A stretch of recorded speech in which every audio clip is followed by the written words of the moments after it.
Now, in swing dancing, I've noticed, and particularly because you have all this wardrobe and stuff, is that the wardrobe is kind of unique. Tell me a little bit about it.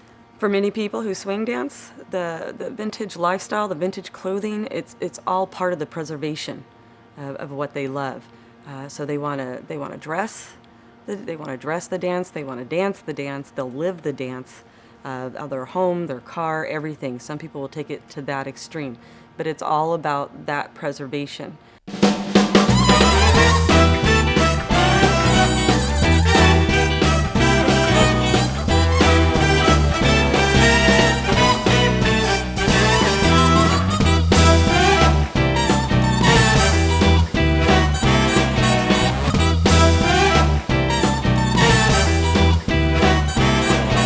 My great-grandmother owned a clothing store in the 30s, 40s, and 50s across the street from the phone company in Los Angeles, and she kept a lot of it because she was a wee bit of a hoarder.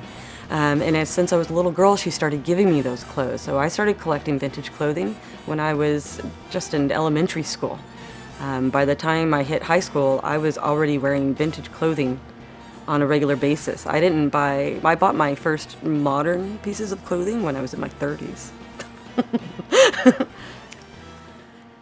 Well, there's this weird line that you have to try to ride when you're dressing for swing dancing. You want to be authentic and you want to match the dance that you're doing, but you also need to be comfortable enough to perform those dances. And not all vintage clothing is designed for comfort. And also it's become much more scarce now.